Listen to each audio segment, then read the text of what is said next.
The neighborhood kids had long ago nicknamed her the Running Woman. Each morning at exactly 6:15, rain or shine, Olivia Mercer's sneakers struck the cracked pavement of Maple Avenue in a steady, almost defiant rhythm. Her brown ponytail bounced against the back of her sweatshirt, her breath forming pale clouds in the cool Portland air. To the neighbors, it was a quirk, a routine they could count on like the mailman or the school bus. To Olivia, it was the only half hour of the day that belonged to her alone, before the chaos of twins and deadlines and bills came crashing back in.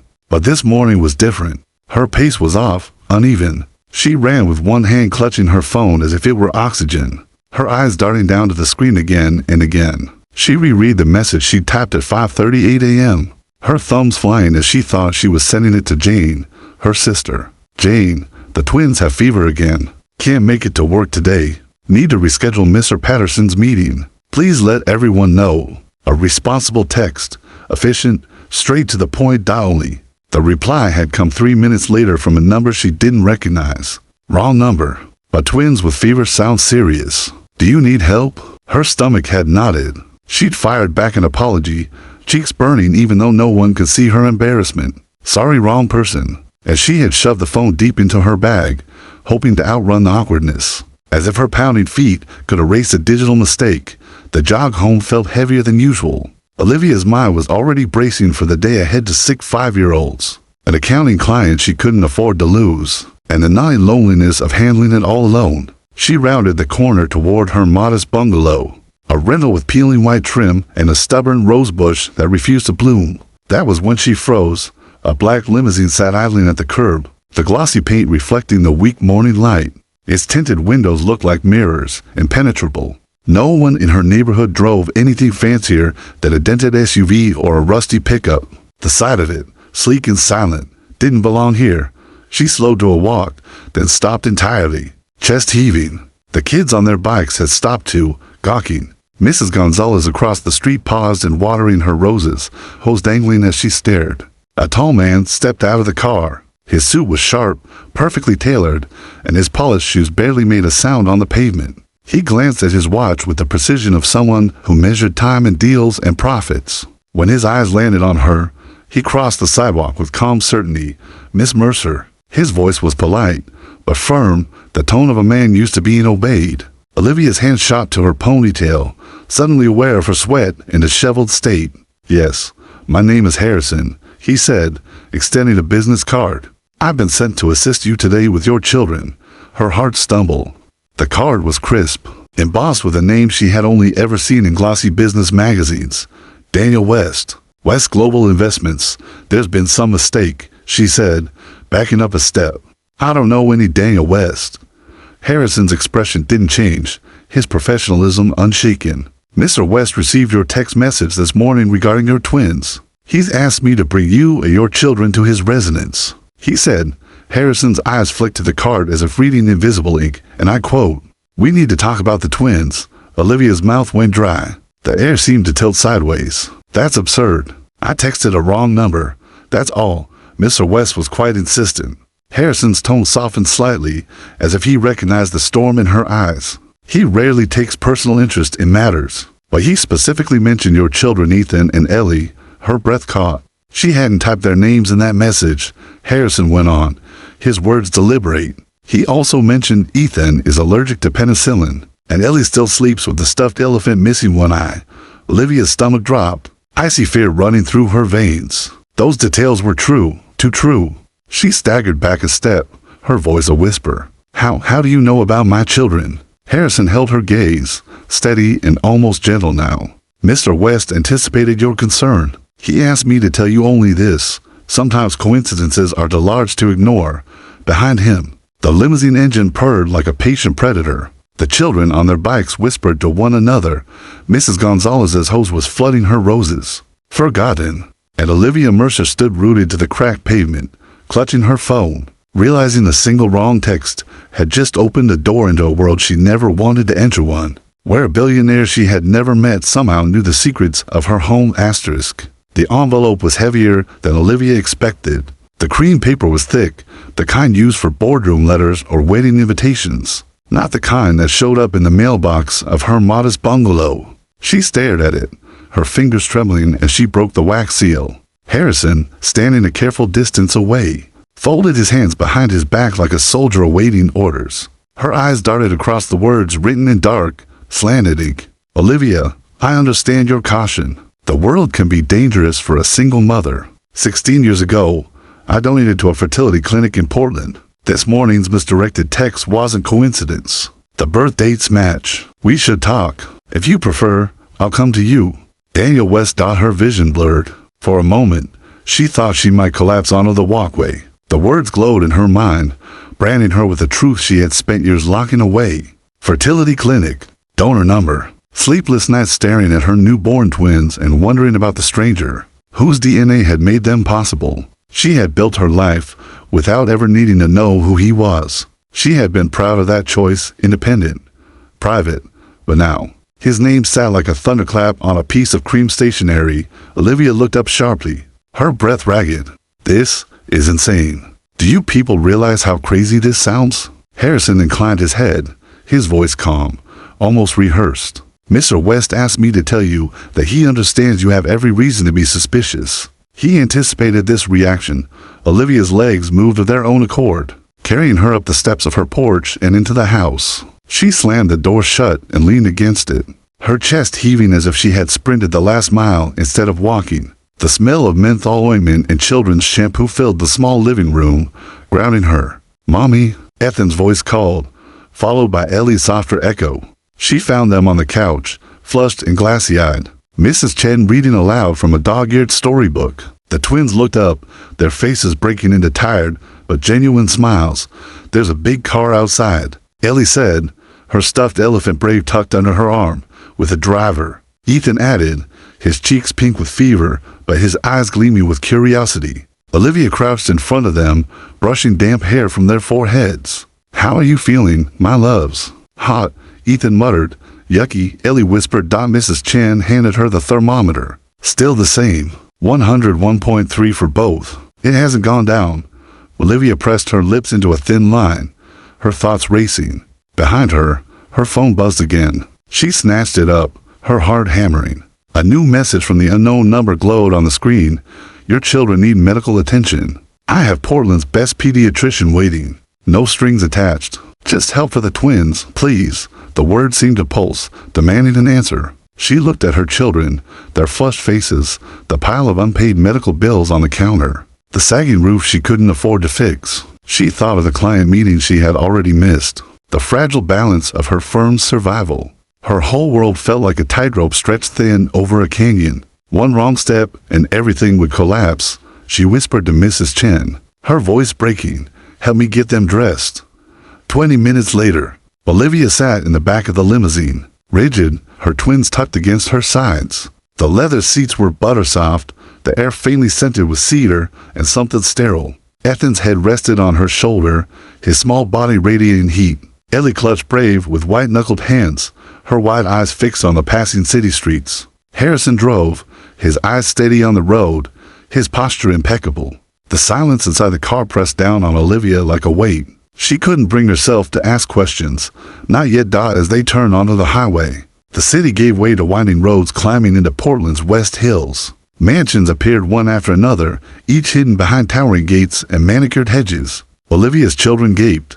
Do princesses live here? Ellie whispered. Olivia forced a smile she didn't feel. No, sweetheart, just people with a lot of money. The car slowed at a simple iron gate. Unlike the ostentatious entrances they passed, this one was understated. A plaque on the stone pillar read Westridge. The gates opened soundlessly, the limousine rolled forward, tires crunching on gravel. Towering Douglas firs lined the driveway like silent sentinels. And then, at last, the house appeared. It wasn't a house at all, but a sprawling estate, its stone facade catching the morning light. Massive windows reflected the forest, and water trickled down an elegant stone fountain at the center of a circular drive. Olivia swallowed hard, clutching her children tighter. Every instinct screamed at her to tell Harrison to turn around. But the twins leaned forward, awed, their fevers momentarily forgotten in the face of such grandeur. The limousine glided to a stop. Harrison climbed out and opened Olivia's door with a quiet, respectful motion. "Mr. West is waiting," he said. Olivia stepped out, her legs trembling, her twins gripping her hands. She looked up at the towering mansion, at the silent windows that seemed to watch her, and knew with absolute certainty that once she crossed this threshold, there would be no going back. Asterisk, the air outside the limousine was cooler than Olivia expected. A crisp bite that smelled faintly of pine and stone. The driveway curved like a ribbon around the fountain, water spilling in graceful arcs that seemed almost to deliberate, like everything else about this place. She held Ethan's hand in one palm, Ellie's in the other. Their small fingers clutched hers with surprising strength, as though they sensed they were standing on the edge of something immense. The mansion loomed before them, its slate roof rising into the pale sky. The front doors were made of dark oak, carved with an intricate pattern that seemed to shimmer in the morning light. For a moment, Olivia's throat tightened. She had grown up in houses that smelled of second-hand furniture and stale bread, not castles like this. She didn't belong here.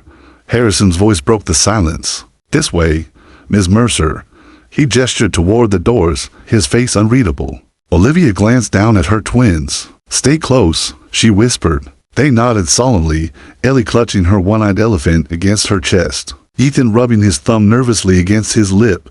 The doors opened without a sound, revealing a vast entry hall lined with marble floors that gleamed like water. A sweeping staircase split into directions, its railing raw iron, curling like vines. Sunlight poured through cathedral-high windows, catching on the crystals of an enormous chandelier. Olivia's breath caught.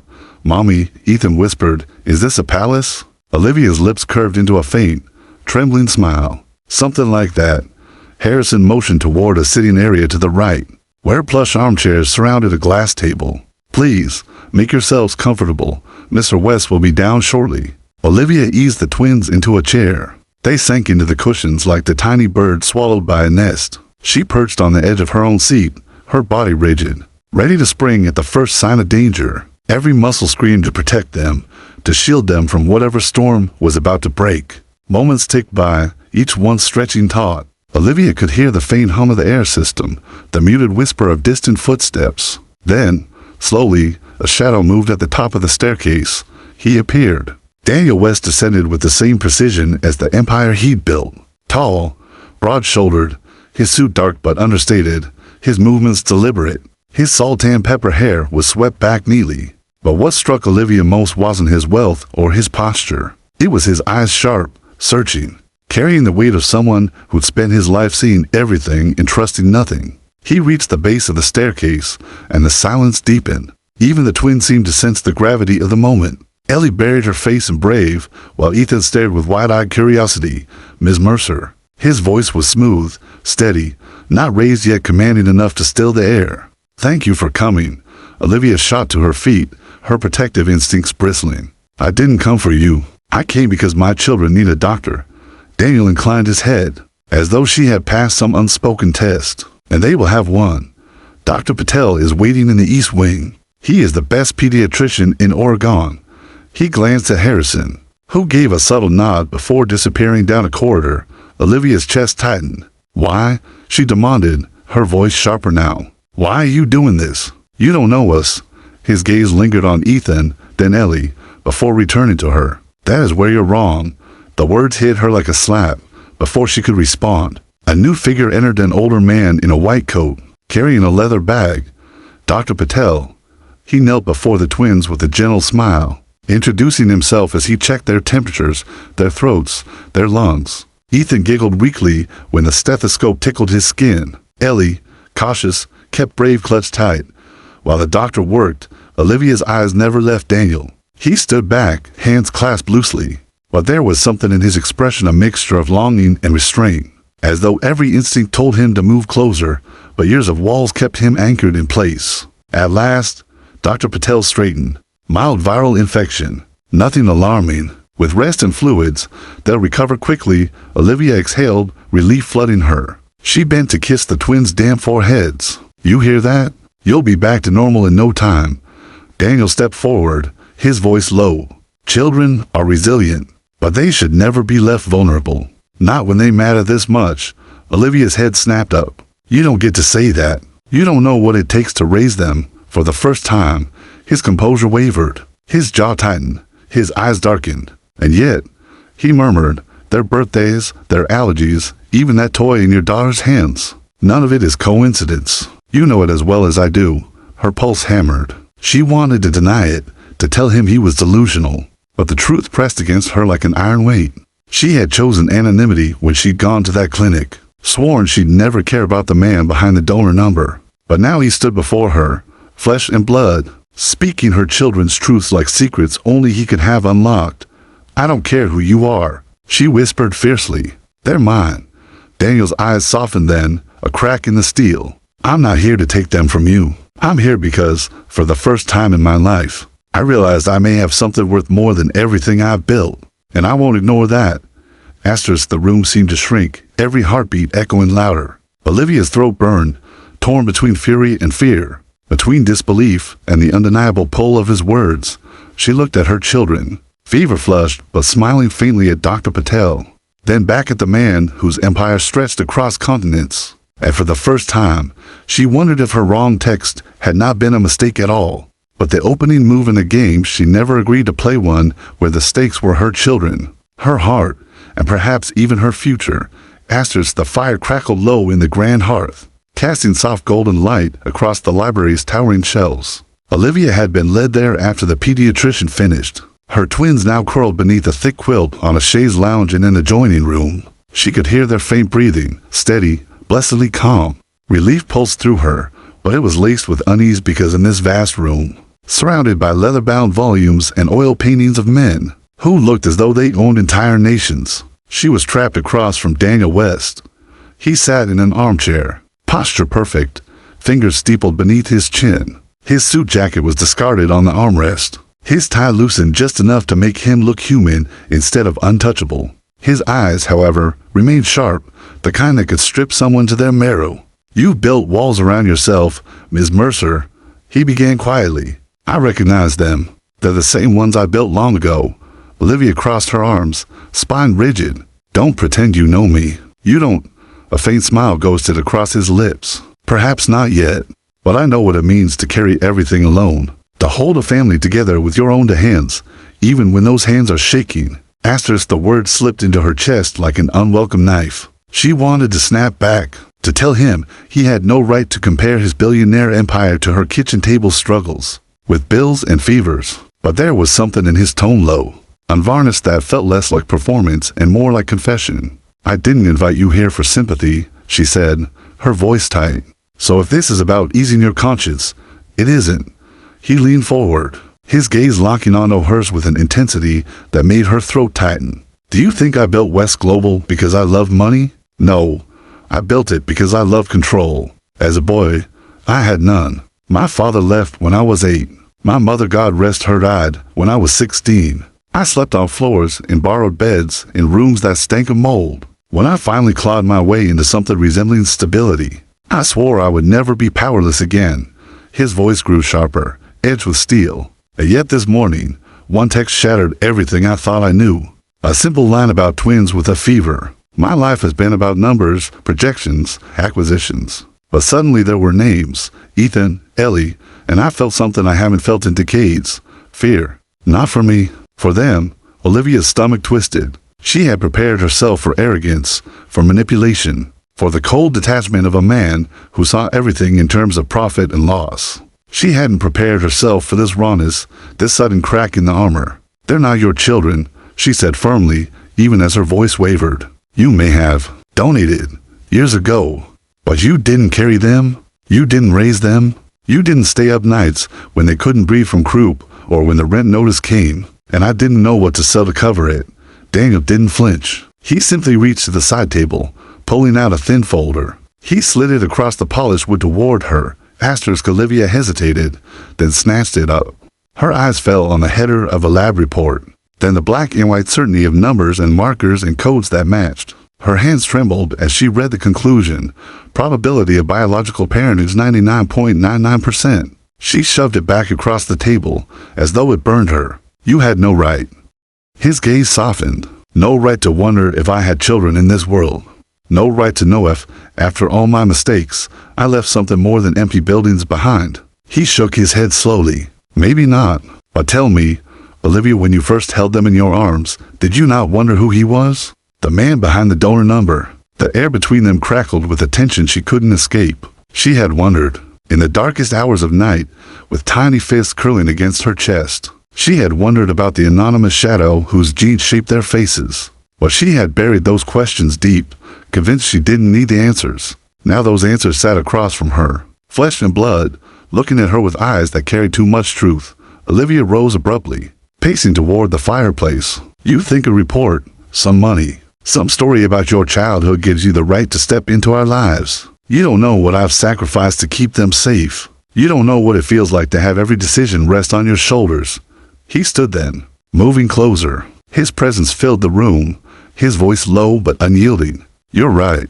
I don't know what you've endured, but I know what it feels like to have nothing and swear you'll never be that helpless again. And I know this. You may have built walls to protect them, Olivia, but sometimes walls also keep out what they need. Her heart pounded, anger clashing with fear clashing with something she refused to name. She spun toward him, ready to unleash words that would cut deep. But then a small voice carried from the adjoining room. Mommy, Ellie. Olivia rushed to the doorway, finding both twins awake, their cheeks flushed but their eyes curious. Ethan clutched his blanket, while Ellie hugged Brave tighter. Behind them, Dr. Patel was packing up his bag, his smile gentle. We're better, Mommy, Ethan said. The doctor gave us yummy medicine. Ellie's gaze drifted past Olivia, landing squarely on Daniel. Her eyes narrowed, as though studying him. Then, softly, she asked, Who's that man? Silence fell. Olivia's lips parted, but no words came. Daniel stepped forward, pausing at the threshold, his voice quiet, careful. I'm someone who cares very much about you.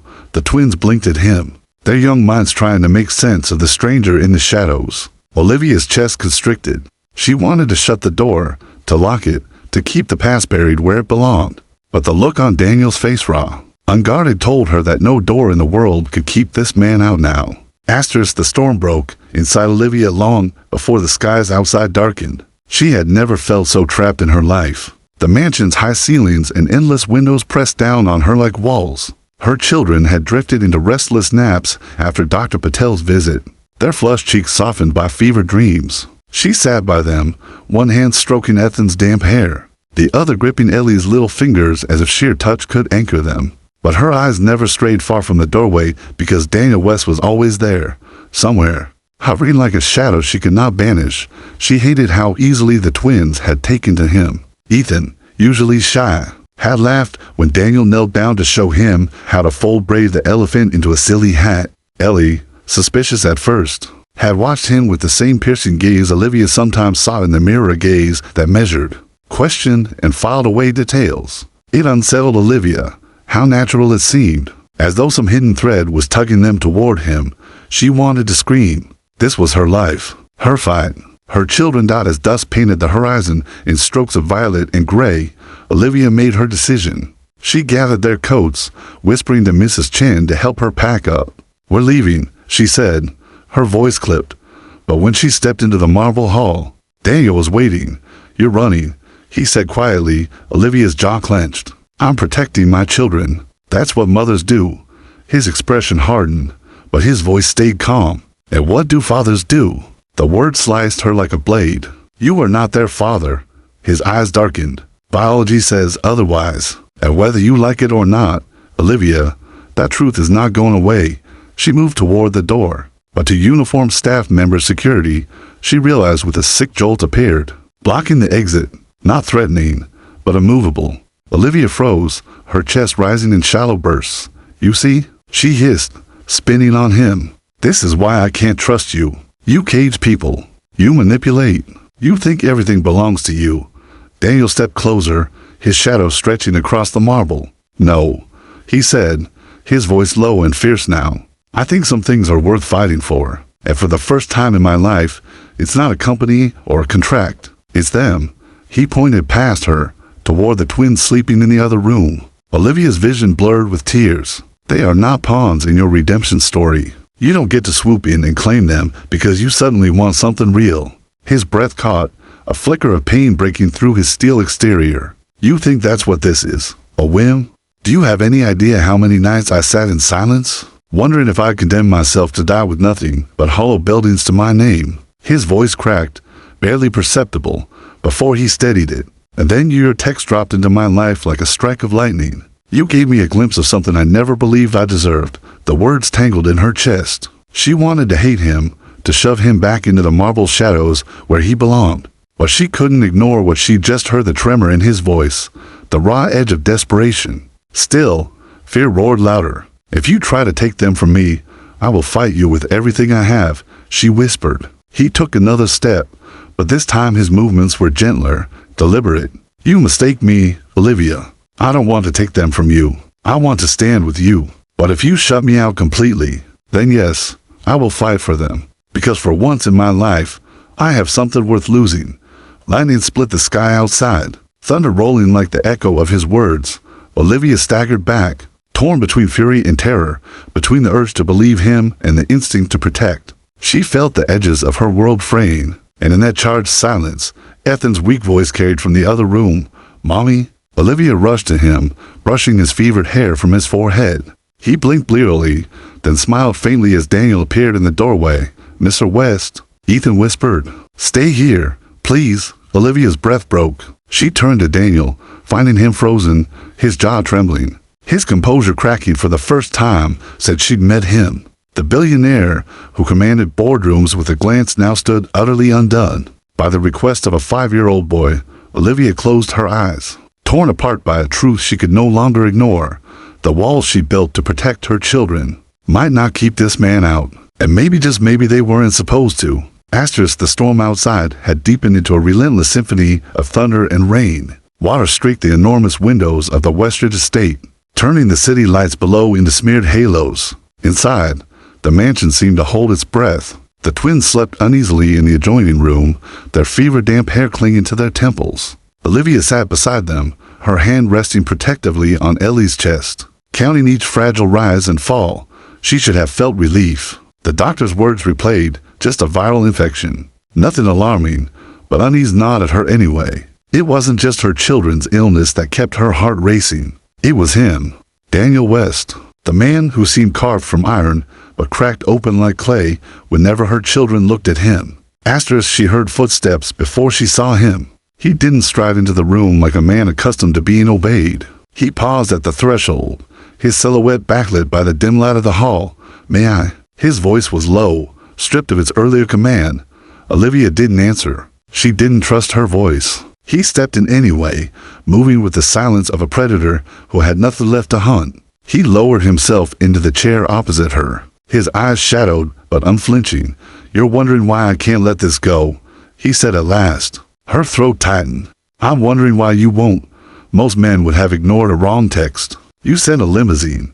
His lips curved faintly, but it wasn't humor, it was self-mockery. "Because for me, it wasn't a wrong text. It was a summons. One I've been waiting for longer than you can imagine." Olivia blinked, startled. "What are you talking about?" Daniel leaned forward, his hands clasped tightly, the knuckles pale. For the first time, she noticed a faint tremor in his fingers, quickly stilled when he saw her watching. "When I was 3 or 4, he began. I underwent a series of medical tests. Routine, I thought. But they found something genetic, a disorder passed down silently through my family. My father had it. My uncle died from it. There's no cure, only management. My doctors told me the odds. I might have 10 years, maybe 15, maybe less." Olivia's breath caught. She searched his face, expecting arrogance, exaggeration, manipulation. But what she saw was different than emptiness, like a man who had been carrying a coffin inside his chest for years. "I told no one," Daniel continued. "Not my board, not my closest advisors. I buried it beneath contracts and acquisitions, convinced that if I built enough, if I amassed enough power, I could outrun it. But power doesn't cure the blood in your veins." Olivia's hands curled into fists. "And this is supposed to matter to me, why?" He met her eyes, and this time his composure faltered completely. "Because I never thought I had children. I never thought my illness would matter to anyone but me. Until your text." Her heart stumbled. The thunder outside cracked like a whip, and in the silence that followed, she whispered, "You're saying my twins, they might have it."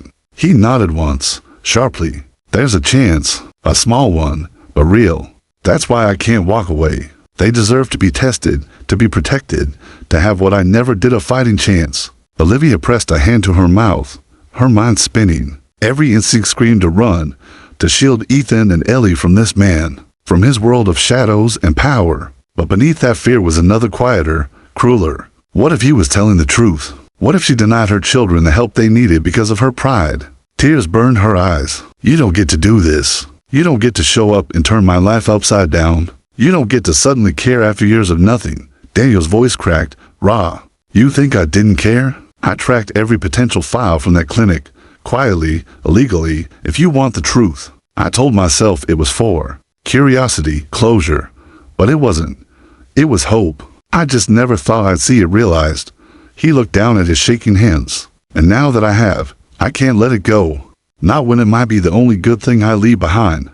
Olivia rose abruptly, pacing the room like a caged animal. The mansion's grandeur pressed down on her. Every chandelier and marble floor a reminder of the chasm between them. She turned on him, her voice trembling with fury and fear. You think money fixes everything, that you can buy your way into their lives. But they are not investments, Daniel. They are children. My children. Daniel stood to, but there was no anger in his movements, only a strange, aching vulnerability. I don't want to buy them. I want to know them, to protect them. And if my time runs out sooner than I'd like, his voice broke, ragged, then at least they'll know they weren't born from a faceless number. They'll know they mattered to me. Olivia's chest heaved, her emotions warring until she felt hollow. She turned back toward the sleeping twins, their small bodies curled safely together. She wanted to believe she could keep the world out, that her love alone was enough. But the truth hung heavy. Sometimes love wasn't enough against biology, against fate. Daniel's words lingered in the silence. You gave me a glimpse of something I never believed I deserved, Dot. And in that moment, Olivia realized she wasn't just fighting him. She was fighting the part of herself that wanted to believe him, that longed for someone else to share the unbearable weight of loving and protecting her children. Asterisk, the storm had quieted by morning, leaving behind a gray stillness that clung to the glass walls of Westridge. Mist curled low over the hills, and the fountain in the circular drive spilled water in a rhythm that sounded almost like a clock, ticking. Olivia sat at the edge of a velvet couch in the library, her twins still asleep upstairs, her nerves frayed into threads. She hadn't slept. She'd spent the night listening to the rain hammer the roof, to her children's fevered breathing, and to the echo of Daniel West's confessions. Now he stood before her, not in the sharp suit of the night before, but in a plain black sweater. The man stripped of his armor. He poured the cups of coffee from a French press, set one in front of her, then lowered himself into the opposite chair. His movements were deliberate, careful as though even the smallest gesture mattered. I owe you the truth, he said simply. Olivia's laugh was brittle. The truth? You've already told me more than I wanted to know. About clinics, about diseases, about your empire. My life is already upside down. He didn't flinch. He studied her with those gray eyes that seemed to see through layers of resistance. No, what I've given you are fragments. You deserve the whole story. Silence stretched between them. Outside, a bird cried somewhere in the mist. Finally, Daniel exhaled, his shoulders lowering as if he had been carrying a weight for decades. When I was younger, before the money, before the headlines, I was nothing. A kid with no family, no safety net.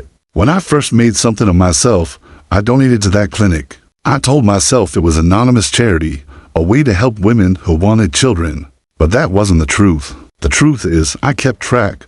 Olivia's heart lurched. What do you mean, kept track? I had contacts in the medical world, friends who owed me favors. I told myself I wouldn't act on it, that it was enough to know where the possibilities were. Every year, I checked. His voice grew lower, rougher. And when I saw two children born on the same day, in the same city, with the donor number I knew was mine, I couldn't let it go. I've known for 5 years.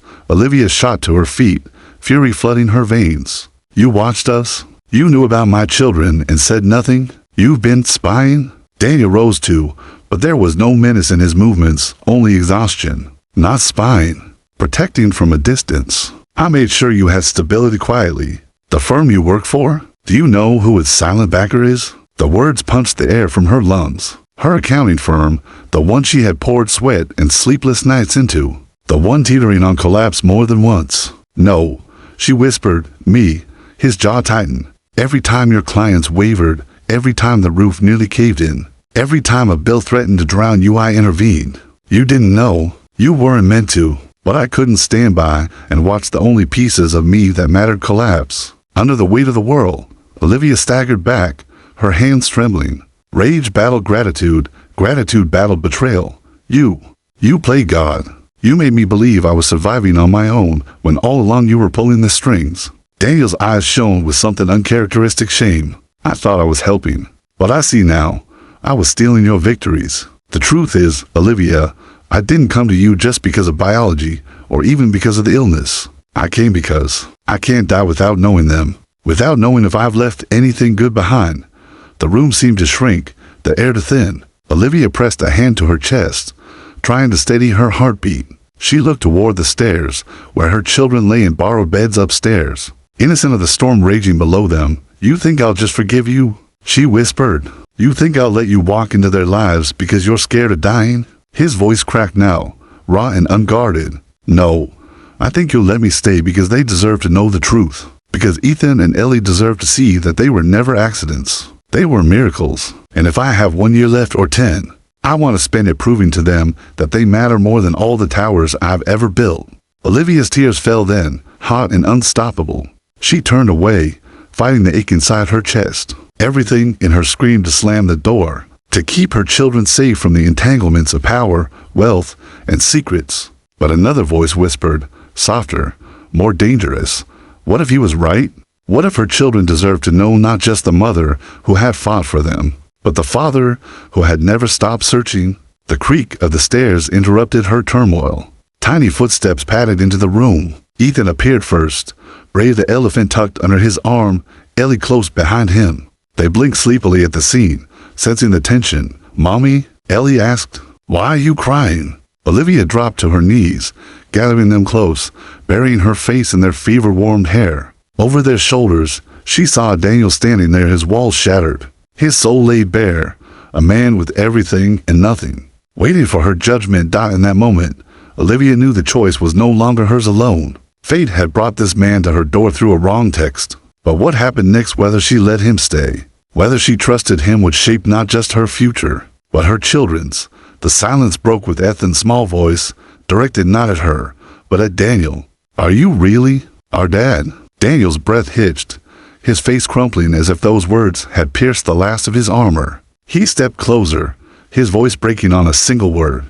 Yes, and for the first time, the billionaire who had conquered the world fell to his knees in front of the 5-year-olds, as if they were the only kingdom worth bowing to.